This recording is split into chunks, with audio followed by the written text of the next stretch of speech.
Panorama group, जो सोचता है वो करता है।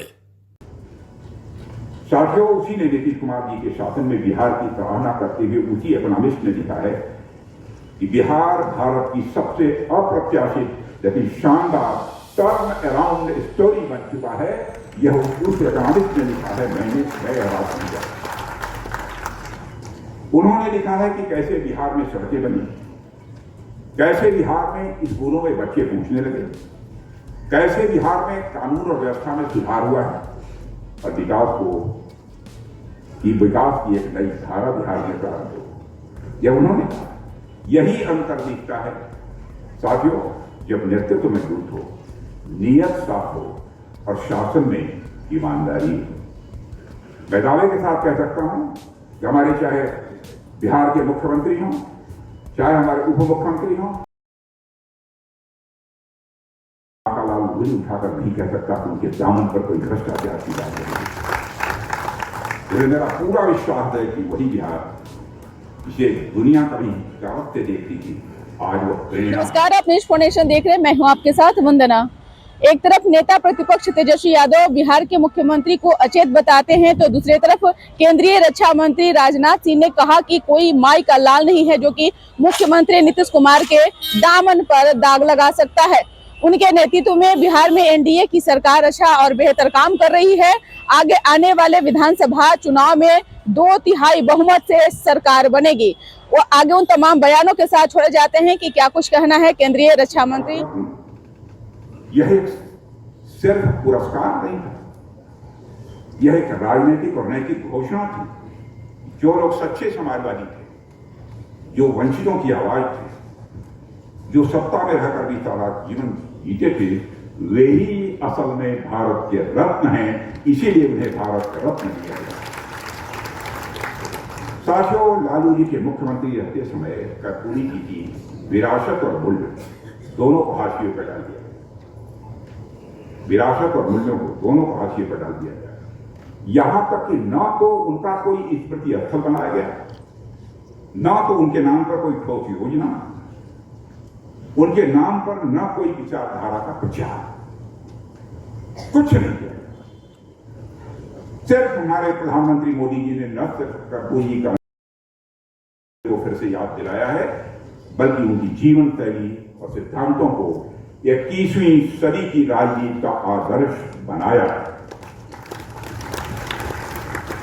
साथियों, महापुरुषों का अपमान करना कोई दलों की आदत बन चुकी है। सम्मान देना तो दूर, उन्हें अपनी राजनीति की चौखट पर बिछा देना ही यह उनकी शैली बन चुकी है। साथियों, हाल ही में देश के अंतर आत्मा को झकझोर देने वाला एक दृश्य वायरल हुआ था, शायद आपने भी देखा होगा, जिसमें लालू यादव जी के जन्मदिन समारोह में बाबा साहब भीमराव अंबेडकर की तस्वीर लालू जी के पैरों के पास रखी। सोचिए साथियों, बाबा साहब अमर रहे, बाबा साहब अमर रहे। सोचिए साथियों, कोई सामान्य गलती नहीं थी। यह उस मानसिकता का प्रतीक था जिसे की कोई जगह ही नहीं है। और मैं जानता हूं कि इनमें से माफी की उम्मीद करना भी गलत है, क्योंकि जिनके दिलों में बाबा साहब भीमराव अंबेडकर के लिए सम्मान नहीं, वो कभी पश्चाताप नहीं कर सकते हैं। मेरे दोस्तों, आरजेडी जैसे दल बाबा साहब की तस्वीर ही नहीं, उनके विचारों को भी कोई भाव नहीं देते हैं, कोई बोल नहीं देते। लेकिन भारतीय जनता पार्टी बाबा साहब उनके दिए गए मूल्यों को अपने दिल में बसाती है। भाजपा की सरकार ने बाबा साहब से जुड़े स्थानों को पंच तीर्थ के रूप में विकसित करने का काम किया। हमारी सरकार ने बाबा साहब के विचारों को नीति में बदला है और उनके दिखाए रास्ते और मूल्यों का अनुसरण किया है। बाबा साहब ने के दिशा निर्देश को मानते हुए समाज के अंतिम व्यक्ति तक पहुंचने का काम आजाद भारत के इतिहास में पहली बार इसी सरकार ने किया है। तो हमारी सरकार ने किया है, हमारे प्रधानमंत्री नरेंद्र मोदी ने किया है। और यही प्रयत्न हमारे स्वर्गीय अटल बिहारी वाजपेयी जी जब भारत के प्रधानमंत्री थे उन्होंने भी किया। यही फर्क है प्रचार और प्रतिबद्धता में, और यही फर्क है दोस्तों दिखावे और भक्ति। साथियों, उसी ने नीतीश कुमार जी के शासन में बिहार की सराहना करते हुए उसी इकोनॉमिस्ट ने लिखा है कि बिहार भारत की सबसे अप्रत्याशित लेकिन शानदार टर्न अराउंड स्टोरी बन चुका है। यह उस इकोनॉमिस्ट ने लिखा है, मैं आवाज समझा। उन्होंने लिखा है कि कैसे बिहार में सड़कें बनी, कैसे बिहार में स्कूलों में बच्चे पूछने लगे, कैसे बिहार में कानून और व्यवस्था में सुधार हुआ है और विकास की एक नई धारा बिहार में प्रारंभ हो। यह उन्होंने कहा। यही अंतर दिखता है साथियों, जब नेतृत्व मजबूत हो, नीयत साफ हो और शासन में ईमानदारी हो। मैं दावे के साथ कह सकता हूं कि हमारे चाहे बिहार के मुख्यमंत्री हों, चाहे हमारे उप मुख्यमंत्री हों, चाहे हमारे मंत्री हों, कोई मां का लाल उंगली उठाकर नहीं कह सकता कि उनके दामन पर कोई भ्रष्टाचार की बात नहीं। मेरा पूरा विश्वास है कि वही बिहार जिसे दुनिया कभी दावत से देखती थी, आज वो प्रेरणा बन सकता है और बन रहा है। साथियों, लालू जी कहते थे कि उन्होंने बिहार को स्वर्ग नहीं स्वर्ग दिया। याद होगा आपको, मतलब स्वर्ग नहीं स्वर्ग दिया। लेकिन वह साथियों ये सच है कि उन्होंने बिहार को न स्वर्ग दिया, न स्वर्ग दिया और न बिहार को स्वाभिमान दिया। बस दिया यदि लालू जी ने तो डर दिया, भ्रष्टाचार दिया और दबंगों का राज दिया। जिस दौर में शिक्षा की जगह जाति का कार्ड चलता था, नौकरी की जगह टिकट और ठेका मिलता था, उस दौर को क्या स्वर्ग कहेंगे आप? साथियों, स्वर्ग तो तब आता है जब हर वर्ग, हर तबका बोले। लेकिन लालू जी के राज में बोलने का वक्त कुछ बाहुबलियों और उनके दरबारी अफसरों का है, और कोई बोलने की हिम्मत नहीं कर सकता। गरीब, पिछड़ा, दलित सबकी आवाज को कुचलकर सत्ता को अपनी संपत्ति बना दिया है। उस समय को याद कीजिए जब किडनैपिंग केस में सेटलमेंट किसी सरकारी घर में हुआ करते थे, और नाम नहीं लेना चाहता, किसी सरकारी आवास में हुआ करते थे। साथियों, मतलब जनरल राज में सत्ता में बैठे लोग सिर्फ चारा ही नहीं खाते थे, हफ्ता भी खाते थे। कि हम बार बार अतीत की बात क्यों करते हैं, जो गुजर चुका है उसकी बात क्यों करते हैं? हम इसलिए बात करते हैं ऐसे लोगों का असली चेहरा जनता को याद रहे, ऐसा न हो चुपड़ी बातों में न आ जाए, क्योंकि वो खतरा भी पूरी तरह से समाप्त नहीं हुआ है। वो सोच, वो व्यवस्था, वो भ्रष्टाचार जिसने बिहार को वर्षों तक अंधेरे में धकेला है मेरे दोस्तों, वो आज भी नया रूप लेकर हमारे सामने खड़ी है। हम सबको आरजेडी और कांग्रेस ने मिलकर बिहार को पिछड़ेपन, बेरोजगारी और अपराध की गर्त में धकेला है। उन्होंने सत्ता को जनसेवा का माध्यम नहीं बल्कि परिवार की सेवा का साधन बना दिया है। युवाओं को से रोजगार छीना, किसानों को दर दर भटकने से इन्होंने मजबूर किया है और महिलाओं को असुरक्षा का भाव दिया और युवाओं के भविष्य को इन्होंने अंधेरे में धकेलने का काम किया।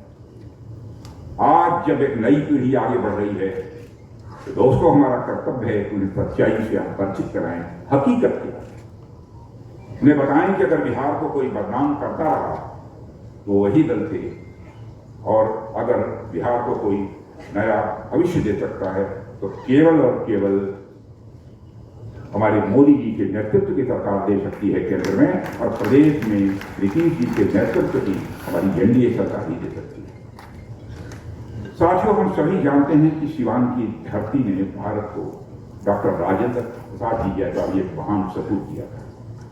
एक स्वतंत्रता सेनानी, संविधान सभा के अध्यक्ष और हमारे पहले राष्ट्रपति, जिसकी ईमानदारी और राष्ट्रभक्ति पीढ़ियों के लिए आदर्श रही।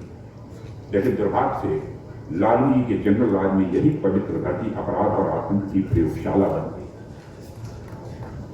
और साथियों, आरजेडी कांग्रेस के राज में बिहार, जहां कभी संविधान की गूंज सुनाई देती थी, वहां गोलियों की आवाज गूंजने लगी थी आरजेडी और लालू जी के शासन। एक सभ्य समाज की जगह खौफ का साम्राज्य कायम हुआ और उस अंधेरे दौर का प्रतिनिधित्व करती थी आरजेडी की लालटेन। और उस लालटेन ने रोशनी देने की जगह लोगों के घर में आग लगाई है। उस लालटेन ने लोगों को रोशनी देने की जगह लोगों के घरों में आग लगाई है। साथियों, आपको नई पीढ़ी को इस इतिहास को केवल याद दिलाना है, क्योंकि इतिहास हमें याद दिलाता है कि जब शासन दिशाहीन और मूल्य विहीन हो जाता है, तब कैसे महान भूमि अंधकार, अराजकता, अपराध से बंजर हो जाती है।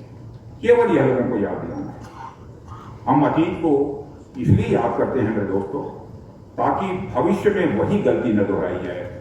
और कुछ सामंतवादी मानसिकता के लोगों ने बिहार में समाजवाद का चोला पहनकर लोगों को बहुत दिनों तक ठगा है, बहुत दिनों तक लोगों को बरगलाया है।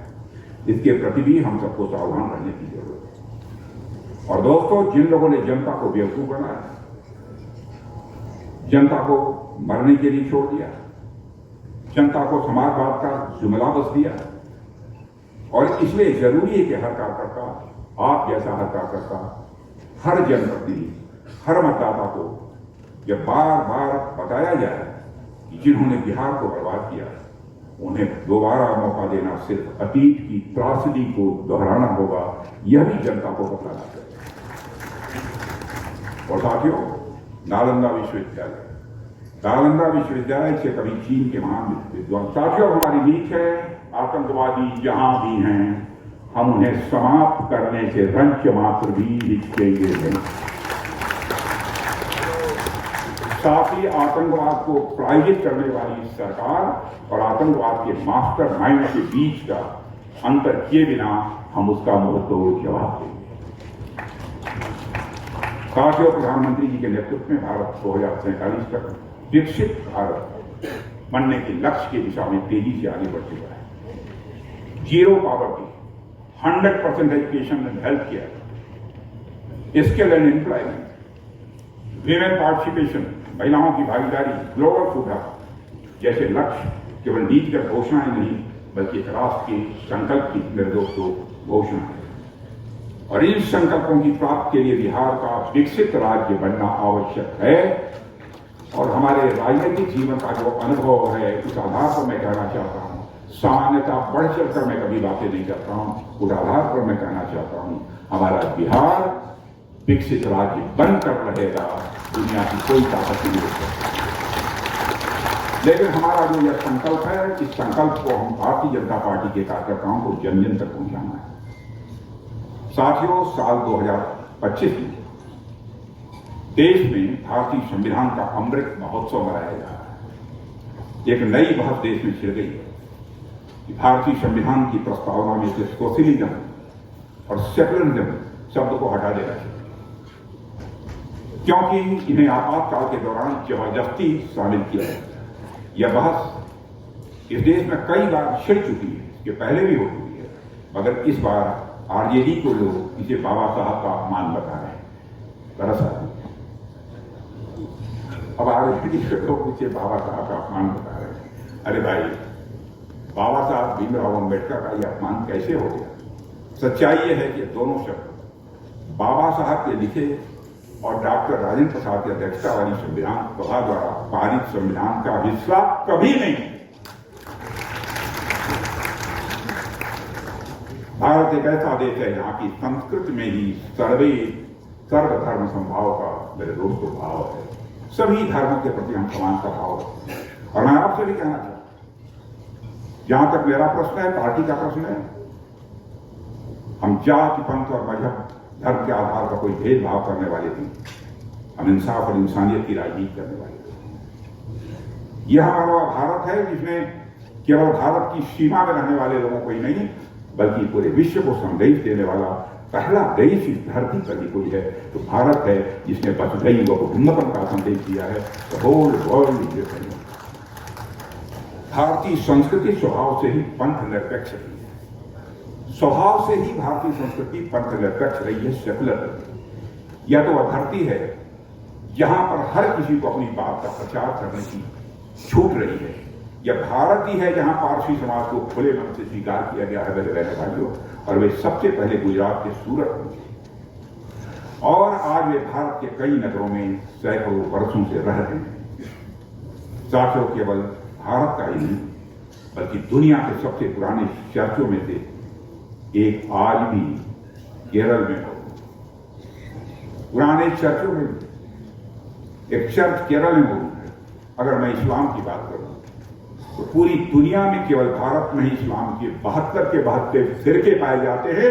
दुनिया के किसी देश में इस्लाम के 72 के 72 फिरके नहीं पाए जाते। यह हमारे देश की सहिष्णुता और पंथ निरपेक्षता, सेकुलर कैरेक्टर का यह जीता जाता उदाहरण है। साथियों, पूरे विश्व में अगर कहीं माइनॉरिटी, पूरे विश्व में यदि माइनॉरिटी कहीं सर्वाधिक सुरक्षित है तो हमारा और आपका देश और भारत है यहाँ सर्वाधिक सुरक्षित है। हमारे पड़ोसी देशों की हालत देखिए। पाकिस्तान में माइनॉरिटी कम्युनिटी की बुरी हालत कर रखी है, चाहे वो हिंदू हो चाहे ईसाई। माइनॉरिटी को छोड़िए, वहां तो शिया, सुन्नी, अहमदिया को लेकर भी आए दिन फसाद हुआ करते हैं। बांग्लादेश की भी परिस्थिति काफी खराब होती जा रही है, खराब हो चुकी है। वहां हिंदू समुदाय के साथ जो कुछ भी हो रहा है वो किसी भी सभ्य समाज के माथे पर एक कलंक से कम नहीं है मेरे दोस्तों। साथियों, पड़ोसी देशों में माइनॉरिटी कम्युनिटी पर ढाए जा रहे जुल्म को देखकर हमारी सरकार ने ये सिटीजनशिप अमेंडमेंट एक्ट पारित किया, जिसका विरोध उन राजनीतिक दलों ने सबसे ज्यादा किया जो दिन रात माइनॉरिटीज के लिए घड़ियाली आंसू बहाते रहते हैं। वो लोगों ने विरोध किया। क्या दुनिया के दूसरे देशों में माइनॉरिटी, बड़े पाकिस्तान में, बांग्लादेश में, अफगानिस्तान में, यदि हम वहां रहने वाले अल्पसंख्यक